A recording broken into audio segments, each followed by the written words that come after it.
एक ऐसा serial killer जिसकी वजह से 1980 के दशक में लॉस एंजलिस और सैन फ्रांसिस्को की रातें खामोश नहीं, खौफनाक थीं। लोग सिर्फ दरवाजे बंद करके नहीं सोते थे, बल्कि बाइबल को सिरहाने रखकर दुआ मांगते थे, क्योंकि अंधेरे में वो कहीं भी हो सकता था। एक ऐसा दरिंदा जिसने रात को अपना हथियार बना लिया था। वो दीवारें लांघता, खिड़कियों से घुसता, दरवाजे तोड़ता और मासूमों को मौत की नींद सुला देता। उसका नाम था रिचर्ड रामिरेज, लेकिन दुनिया उसे जानती थी द नाइट स्टाल्कर के नाम से। उसे इस बात से कोई फर्क नहीं पड़ता था कि उसका शिकार कौन है। उम्र, जेंडर, धर्म कुछ भी मायने नहीं रखता था। बच्चे, बुजुर्ग, अमीर, गरीब, कोई भी उसकी दरिंदगी से नहीं बचा। वो कहता था, शैतान मुझसे बोलता है और मैं उसका हुक्म बजा लाता हूं। यह कोई आम सीरियल किलर नहीं था। यह था एक शैतान का पुजारी, ड्रग्स और खून का भूखा दरिंदा। रिचर्ड रामिरेज का पूरा नाम रिकार्डो लेवा मुनोज रामिरेज था। वह 29 फरवरी 1960 को एल पासो, टेक्सास में जन्मा था। उसका परिवार मैक्सिकन अमेरिकन था और आर्थिक रूप से संघर्ष कर रहा था। पिता जूलियन रामिरेज एक मैक्सिकन पुलिस अधिकारी थे, जो बाद में अमेरिका में रेलवे वर्कर बन गए। उसके पिता गुस्सैल स्वभाव के थे और अक्सर रिचर्ड को बेल्ट से पीटते थे। माँ मर्सिडीज रामिरेज फैक्ट्री में काम करती थीं। वह धार्मिक प्रवृत्ति की महिला थीं। उसकी माँ गर्भावस्था के दौरान जहरीले केमिकल्स के संपर्क में आई थीं, जिससे संभावना जताई जाती है कि रिचर्ड के मानसिक स्वास्थ्य पर असर पड़ा। डॉक्टर्स ने बाद में कहा, रिचर्ड के दिमाग में टेम्परल लोब डैमेज था, वही हिस्सा जो हिंसा और दया की भावना को नियंत्रित करता है। रिचर्ड 5 भाई बहनों में सबसे छोटा था। उसका सबसे ज्यादा प्रभावशाली रिश्ता अपने कजन मिगेल माइक रामिरेज के साथ था।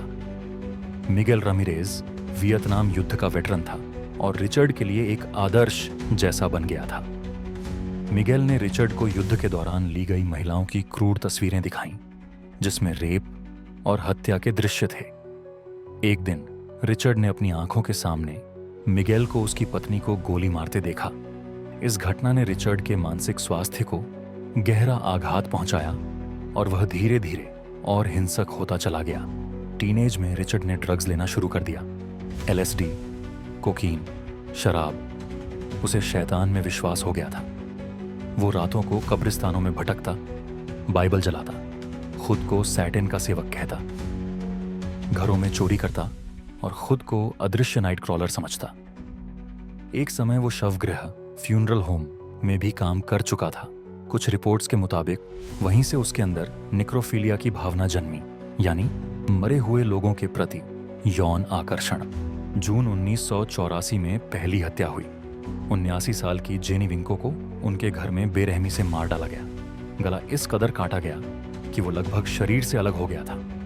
इसके बाद मार्च 1985 में डेले ओकाजाकी और मारिया हर्नांडेज पर हमला हुआ।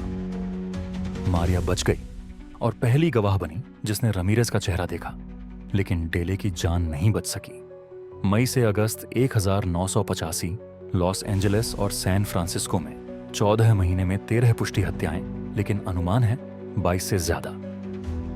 कुछ हत्याएं सिर्फ गोली मारकर की गईं, कुछ में तेजधार हथियारों से गोदा गया, तो कुछ में शैतानी रिचुअल्स तक किए गए। वो सिर्फ मारता नहीं था, वो अपनी मौजूदगी छोड़ जाता था।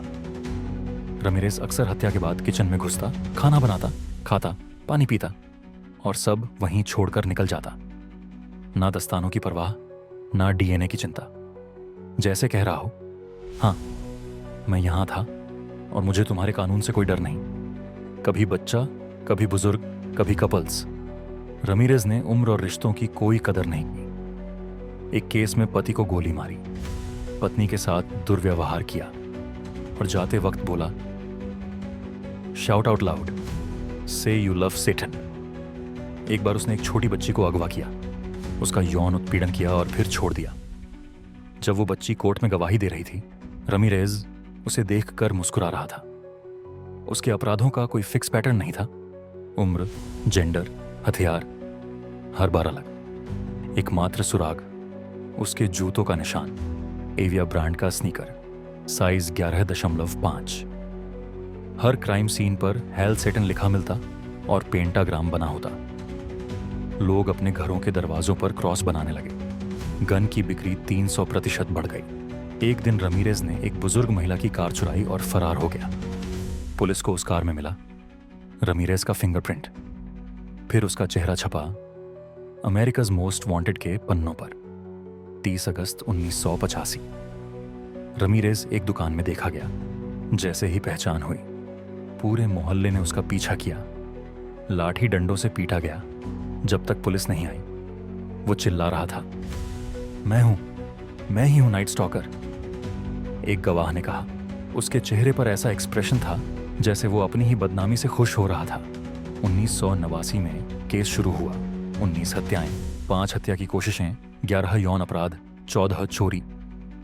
मुकदमे की लागत $1.78 मिलियन, उस दौर का सबसे महंगा केस। कोर्ट में रमीरेज ने पेंटाग्राम दिखाया। हेल सेटन बोला और हंसता रहा। एक बार एक जूरी मेंबर की हत्या भी हो गई। हालांकि रमीरेज से संबंध नहीं था, लेकिन कोर्ट में डर का माहौल छा गया। कई महिलाएं उसे जेल में लव लेटर्स भेजती थीं। एक महिला ने तो शादी तक कर ली और उसे सेक्सी बुलाती थी। उसे 19 बार मौत की सजा सुनाई गई। 23 साल जेल में बिताए और एग्जीक्यूशन का इंतजार करते हुए 2013 में कैंसर से मौत हो गई। उसने कभी पश्चाताप नहीं किया। आखिरी शब्दों में कहा, big deal, death comes with the territory, see you in Disneyland. उस पर डॉक्यूमेंट्री, फिल्में, गाने बने। वो 80 के दशक में सैथनिक पैनिक का प्रतीक बन गया। रिचर्ड रमीरेज, एक ऐसा नाम जो सिर्फ सीरियल किलर नहीं बल्कि ईविल का चेहरा बन गया। अगर आपको यह वीडियो जानकारीपूर्ण लगी हो तो इसे लाइक करें, शेयर करें और हमारे चैनल को सब्सक्राइब करना न भूलें। धन्यवाद। फिर मिलेंगे एक और रोचक और रहस्यमय कहानी के साथ। तब तक के लिए ध्यान रखें और इतिहास को जानें।